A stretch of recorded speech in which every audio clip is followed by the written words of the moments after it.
नमस्कार दोस्तों, मैं शुमान सोलंकी अपने YouTube channel law testing plus में आपका स्वागत करता हूं। आज मैं आपको डोमेस्टिक वायलेंस एक्ट 2005 के ऊपर चर्चा करूंगा। The protection of women from domestic violence act 2005, ये इस एक्ट का पूरा नाम है।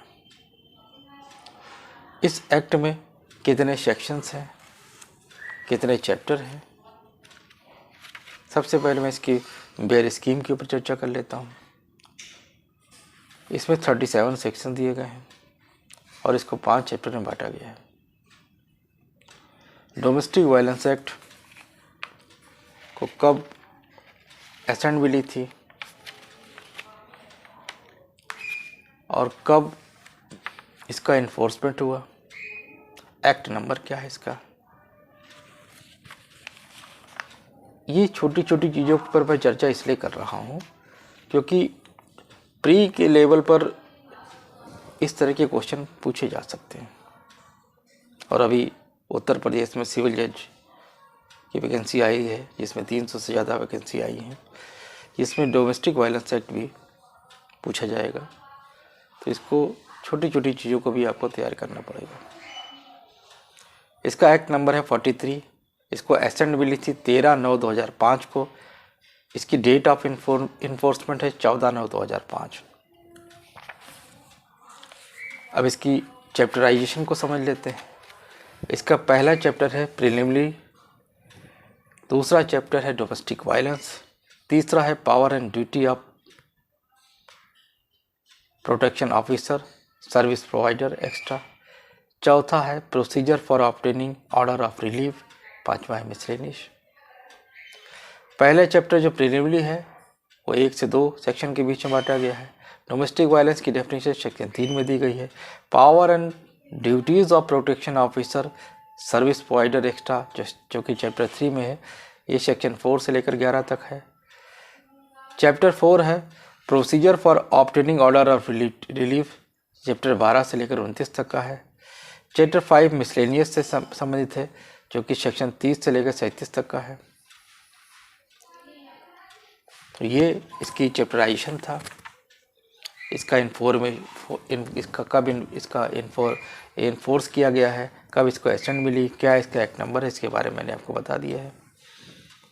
अब इसके एक एक सेक्शन के ऊपर मैं अगर चर्चा करने का प्रयास करूँगा, लेकिन आज मैं आपको सर्वप्रथम चैप्टर 3 से स्टार्ट करूँगा। चैप्टर 3 से क्या बताता है?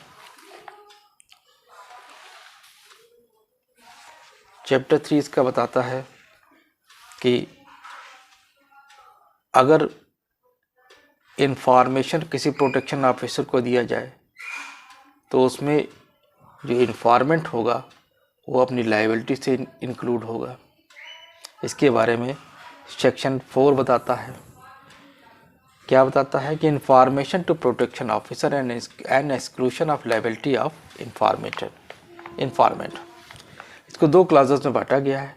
पहला क्लॉज इसका कहता है कि any person who has reason to believe that an act of domestic violence has been or is likely to committed may give information about it to the concern probationary officer. कोई व्यक्ति जिसके पास ऐसा करने का विश्वास करने का कारण है कि घरेलू हिंसा का कोई कार्य हो चुका है या फिर हो रहा है या उसके होने की संभावना है, तो वह संबद्ध संरक्षण अधिकारी को उसके विषय में सूचना देगा।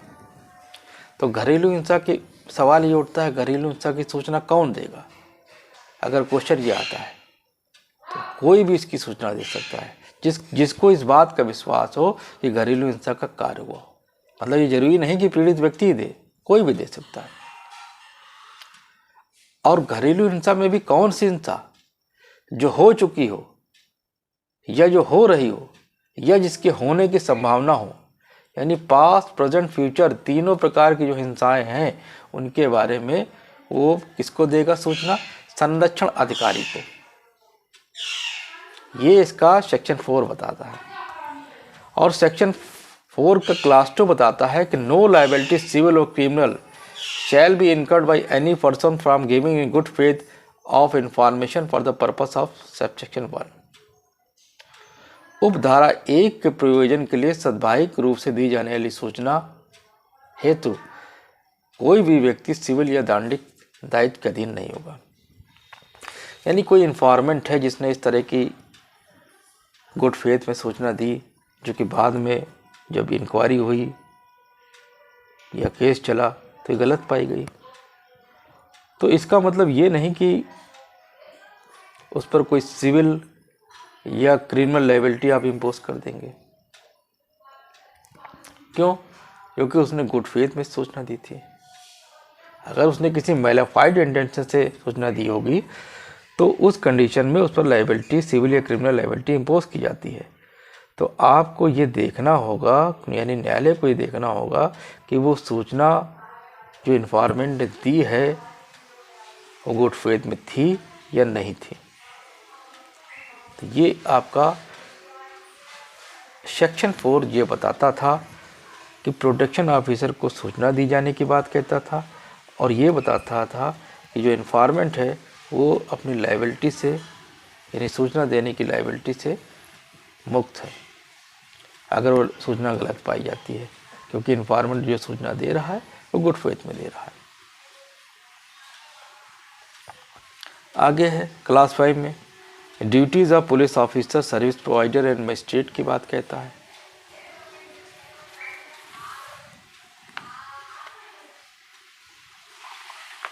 कि मजिस्ट्रेट की क्या ड्यूटी है। तो मजिस्ट्रेट की क्या ड्यूटी है?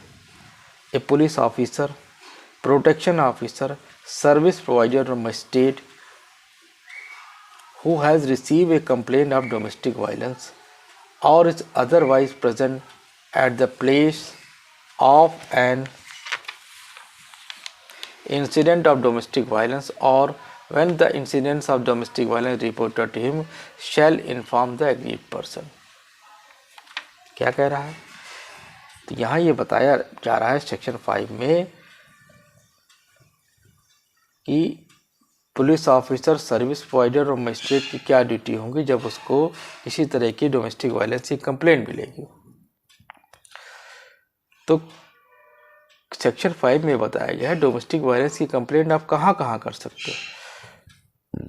डोमेस्टिक वायलेंस की कंप्लेंट आप पुलिस ऑफिसर को कर सकते हो, प्रोटेक्शन ऑफिसर को कर सकते हो, सर्विस प्रोवाइडर को कर सकते हो, और मजिस्ट्रेट को भी डायरेक्ट कर सकते हो। आगे बताया गया है कि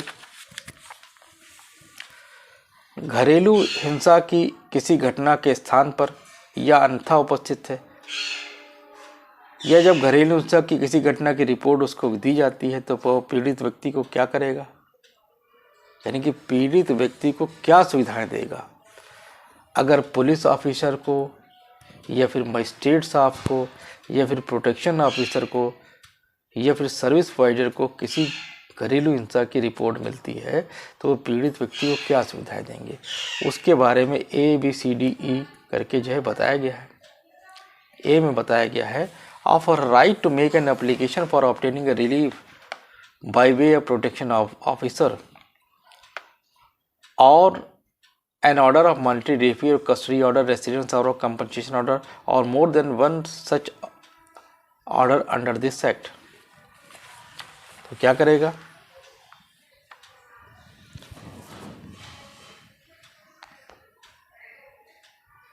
कि इस अधिनियम के अधीन आवेदन करने के उसके अधिकारों को उसको सूचित करेगा।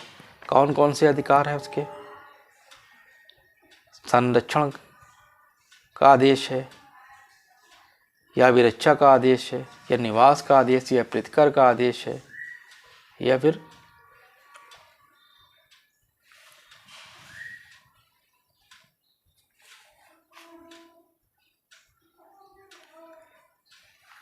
इनमें से एक से अधिक आदेश के रूप में किसी राहत पाने के जो उसका आवेदन करने का उसका अधिकार है उसको सूचित करेगा। क्या बताया गया है फिर समझ लीजिए कि जब किसी पुलिस ऑफिसर को, किसी मजिस्ट्रेट साहब को, किसी प्रोटेक्शन ऑफिसर को या फिर किसी सर्विस प्रोवाइडर को घरेलू हिंसा की कोई सूचना या कोई कंप्लेंट प्राप्त होती है तो उस स्थिति में वो पीड़ित व्यक्ति को क्या करेगा, वो पीड़ित व्यक्ति को ये बताएगा कि इस एक्ट के तहत आप ये आदेश ले सकते हैं। कौन कौन से आदेश ले सकते हैं? अभिरक्षा का आदेश ले सकते हैं, वो निवास का आदेश ले सकते हैं, प्रतिकर का आदेश ले सकते हैं, संरक्षण का आदेश ले सकते हैं, या एक से अधिक इनमें से कोई भी आदेश ले सकते हैं। तो ये सब उसके अधिकार हैं, उसके बारे में उसको पीड़ित व्यक्ति को सूचना देंगे। कौन देगा सूचना? वही जिनको कंप्लेंट प्राप्त हुई है। किसको कंप्लेंट प्राप्त हुई है? पुलिस को प्राप्त हुई है, मजिस्ट्रेट को प्राप्त हुई है, संरक्षण अधिकारी को प्राप्त हुई है, सर्विस प्रोवाइडर को प्राप्त हुई है। अब सर्विस प्रोवाइडर की जो सेवाएं हैं उनमें कौन कौन की सेवाएं की उपलब्धता है उसके विषय में सूचित करेगा। संरक्षण प्रदाता की सेवाओं के उपलब्धता के विषय में सूचित करेगा। निःशुल्क विधिक सेवा के उसके अधिकार के संबंध में उसको सूचित करेगा। और जहाँ कहीं सुसंगत हो, भारतीय दंड संहिता के धारा 498 का के अधीन किसी परिवाद को फाइल करने के उसके अधिकार के बारे में सूचित करेगा। और आगे यहाँ पर यह बताया गया है कि चूंकि घरेलू हिंसा की रिपोर्ट पुलिस को भी देने की बात ऊपर मैंने बताई है कि पुलिस को भी दी जा सकती है इसकी रिपोर्ट, मजिस्ट्रेट साहब को भी दी जा सकती है, संरक्षण अधिकारी को भी दी सकती है, सर्विस प्रोवाइडर को भी मिलती है। तो यहाँ पर नीचे एक प्रोविजन बताया गया है कि परंतु इस अधिनियम की किसी बात का, किसी भांति का अर्थ ये नहीं लगाया जाएगा कि किसी पुलिस अधिकारी को किसी संज्ञेय अपराध किए जाने के बारे में जानकारी प्राप्त होने का पर वो विधि के अनुसार कार्रवाई करने के लिए अपने कर्तव्य से पदच्युत करती है। यानी कि ये नहीं कहा जा सकता है कि अगर आप घरेलू हिंसा को जानकारी मिली है तो आप, चूंकि इसको आपको इस सेक्शन में जानकारी मिली है तो आप 498 वाला मुकदमा ना कायम करें। आप फ्री हैं, आप कर सकते हैं। ये एक्ट किसी तरीके से, इसीलिए एक्ट में नीचे एक प्रोविजन लगा करके इस बात को स्पष्ट कर दिया गया।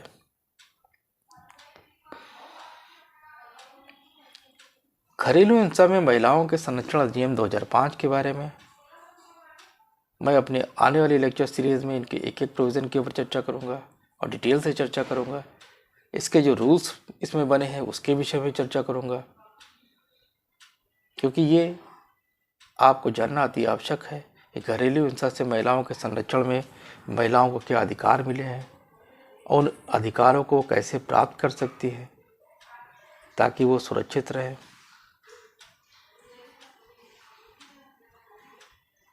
यदि आपको मेरे चैनल समझ में आता है तो कृपया इसे लाइक करें, सब्सक्राइब करें, शेयर करें, कमेंट करें, क्योंकि यदि आप इसको सब्सक्राइब करेंगे, शेयर करेंगे तो हमारे आने वाले जो नोटिफिकेशन हैं वो आपको मिलते रहेंगे समय समय पर। इसके अलावा हमारा फेसबुक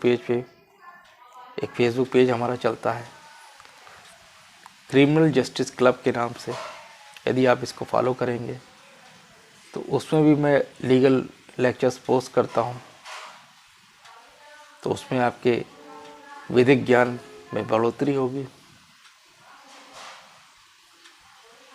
यदि आपको मेरा चैनल समझ में आता है तो इसे लाइक करें, सब्सक्राइब करें, शेयर करें।